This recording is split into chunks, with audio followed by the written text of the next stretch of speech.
Hola, bendiciones. En esta ocasión estaremos viendo la clase número 11 de la materia de Geografía y Costumbres 1.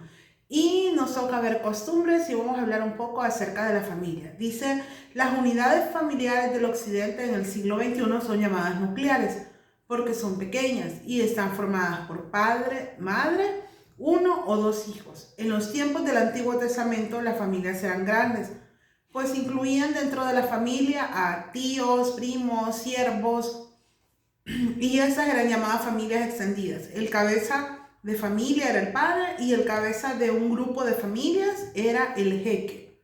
Dice que Abraham y sus herederos eran jeques. Estamos hablando de que Abraham encabezaba a 318 de guerra, nacidos en casa. Eso lo vemos en Génesis 14:14. Al parecer, dice, María y José viajaron en el seno de una familia cuando fueron con Jesús a Jerusalén. Eso lo vemos en Lucas 2:44. Probablemente estaban muy confiados como para no preocuparse de él. Es decir, se recuerdan ustedes de ese momento cuando Jesús se pierde entre la gente, pero no es que se hubiera perdido quizás entre las personas, sino que todos los que iban ahí eran familia. Luego se habla un poco del padre de familia. Dice que ese tenía un pequeño reino prácticamente que era gobernado por un padre. Ejercía la autoridad sobre todos, sobre la mujer, los hijos, los nietos, los siervos. Los hijos eran criados en la aceptación de esta autoridad. Eso lo vemos en Éxodo 20:12. Y se rehusaban a aceptarla, amenazando con ello la seguridad de la unidad familiar. Podían ser castigados con la muerte. Eso lo vemos en Deuteronomio 21, del 18 al 21. Se dice que el hombre es el padre de lo que él inventa.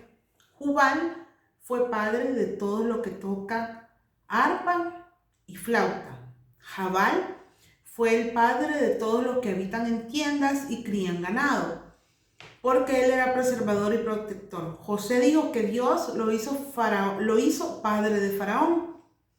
Eso lo vemos en Génesis 45:8. La mente oriental no puede concebir que ningún grupo o cuadrilla deje de tener a alguien que sea el padre de ellos.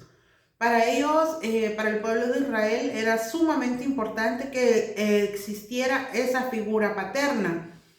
Y como aquí muy bien lo decía, no sé si ustedes ya han recordado también que Abraham, ¿verdad?, es reconocido como el padre de muchedumbre.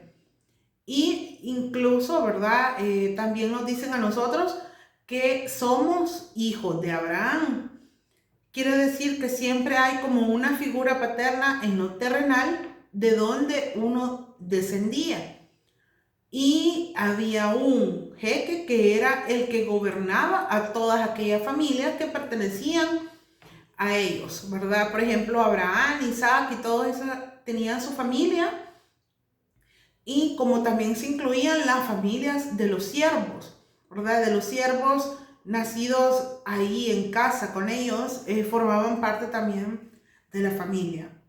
Dice, a la muerte del padre, la sucesión recaía sobre el hijo primogénito. Dice, Isaac fue un caso especial. Según la ley familiar, era permitido en los tiempos de Abraham tener un hijo mediante una esposa secundaria. Y fue así que nació Ismael. Yo creo que todos ustedes han de recordar ese caso. Dice entonces que lo mismo se aplicó en el caso de Jacob, cuando Raquel había sido designada como primera esposa. Por ello fue el hijo mayor de ella, José, quien vino a ser el heredero de Jacob y quien recibió el manto distintivo que demostraba. Eso lo vemos en Génesis 37. Se recuerdan de que Jacob le dio a José, ¿verdad?, una túnica de colores. Y eso es como lo que lo distinguía a él de todos los demás. También vemos acá que se habla un poco acerca de la posición de la mujer en la familia. Si ustedes se pueden dar cuenta, un padre lo era todo en la familia, y no solo en la familia pequeña, ¿verdad?, de mamá, papá e hijos, sino que la familia en cuanto a todos los que habían nacido debajo de ellos. La posición de la mujer en la familia, dice, era inferior con respecto a los varones.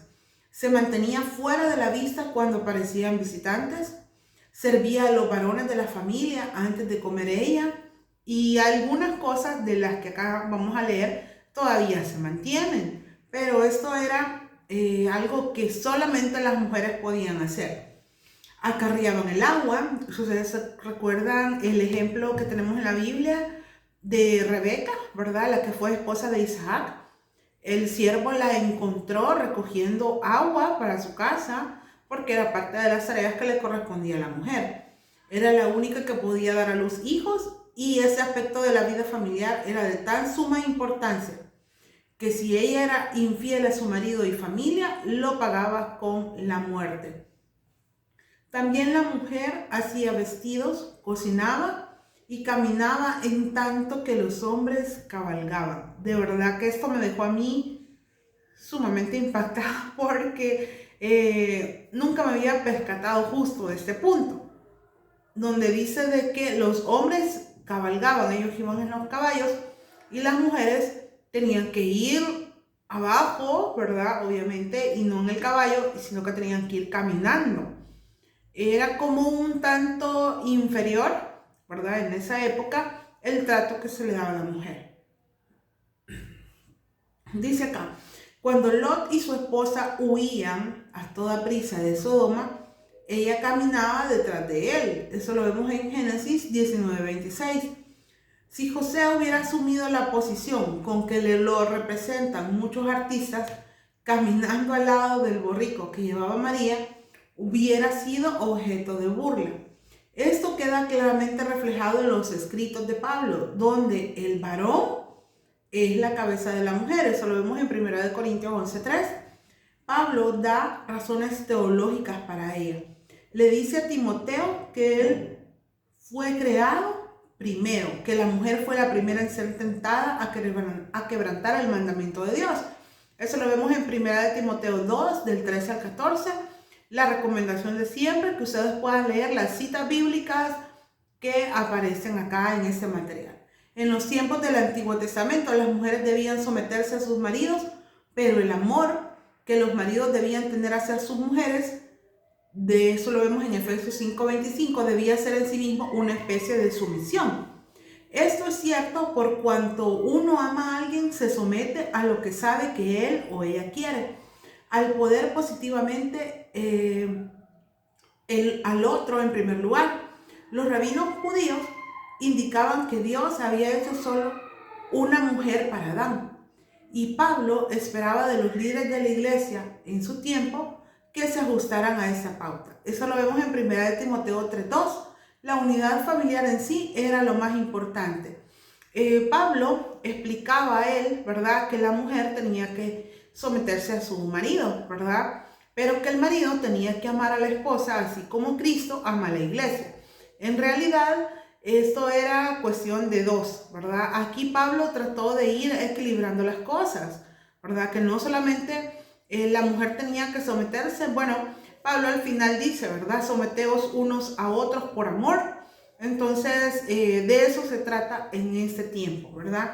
Los esclavos dice que también eran considerados como una posesión. Eso lo vemos en Levítico 25:45. Estaban protegidos por la ley y no se les podía oprimir.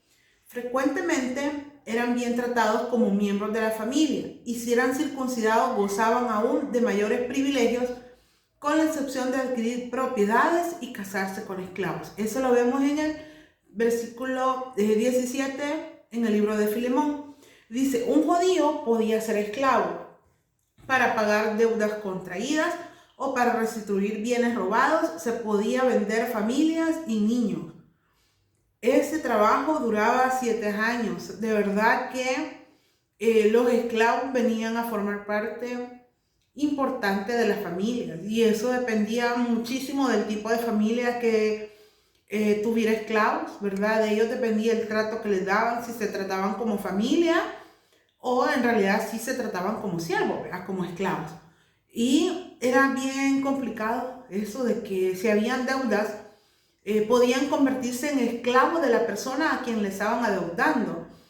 Y no sé si ustedes se recuerdan de un caso de el libro de Primero de Reyes, de Isaías, de la viuda, cuando dice de que ella, el esposo se murió, el esposo tenía deudas e iban a ir por sus hijos porque los iban a tomar como esclavos por la deuda. Pero, ¿qué sucedió?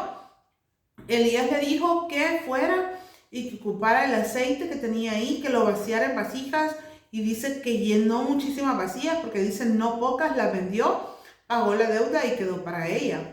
Entonces, es un ejemplo, ¿verdad?, de cómo si alguien le debía a alguien, se podía convertir en siervo de esa persona. Dice que Eliezer recibió el encargo de encontrar una esposa para el hijo de su dueño. Este era un siervo. La hija de un amo podía casarse con un esclavo.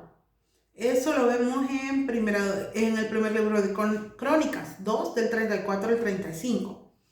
En Israel se conocía un tipo de esclavitud que era la servidumbre o imposición mediante el trabajo. Las autoridades efectuaban levas, es decir, reclutamiento de personas, ¿verdad?, por un determinado número de meses al año para las obras públicas. La población cananea que había sobrevivido a la conquista fue puesta a trabajar en estos proyectos. Esto lo vemos en 1 Reyes 9:21. Había un cuidado en el nacimiento de los niños. Los niños eran considerados una bendición y hasta ahora en día pues sigue siendo de esa manera. La mujer embarazada no podía bañarse con agua caliente porque eso podía ocasionar un aborto, no podía comer verduras, comida salada y grasas en caso que afectaran al feto. Yo creo que hay algunas cosas que todavía la gente las mantiene, ¿verdad?, como algo que no debería hacerse mientras la mujer estuviera embarazada. Dice acá, la comadrona local la asistía durante el parto, que generalmente tenía lugar en el hogar, ¿verdad? No iban a hospitales, sino que eran atendidas en su casa. El recién nacido era lavado y frotado con sal, con la creencia de que así se endurecía su piel al envolverlos y apretarlos con fajas. Se asumía que el niño crecería recto de manos y pies.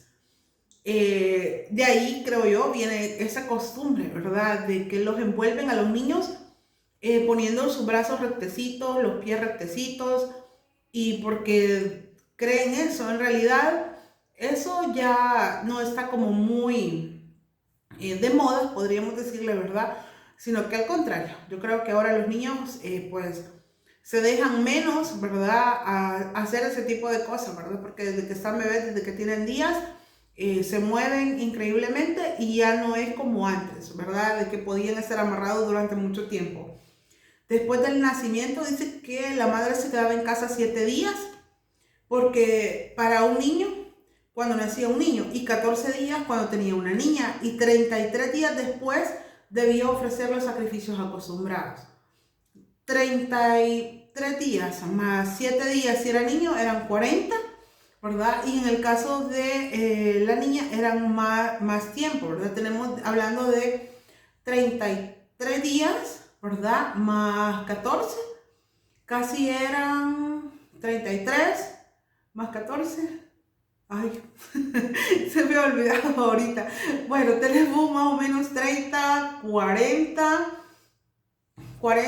52 días, creo yo, que eran más o menos. La verdad que era más tiempo, ¿verdad?, el que pasaba. Y dice acá que normalmente se ofrecía un cordero con un palomino o una tórtola como ofrenda por el pecado para restaurar la comunión de la mujer con Dios. Para la época del Nuevo Testamento, dice, un muchacho de 13 años venía a ser un hijo de la ley. Es decir, que ya se consideraba alguien adulto, ¿verdad? El significado de que Jesús permaneciendo en el templo es el de demostrar que estaba dejando la infancia, ¿verdad? Cuando Jesús se encontraba en el templo hablando con los maestros, ¿verdad?, que estaban en ese lugar, se considera que ya Jesús, ¿verdad?, a esa edad ya era considerado alguien adulto, ¿verdad? Por eso creo yo que la gente se asombraba de lo que Jesús hablaba.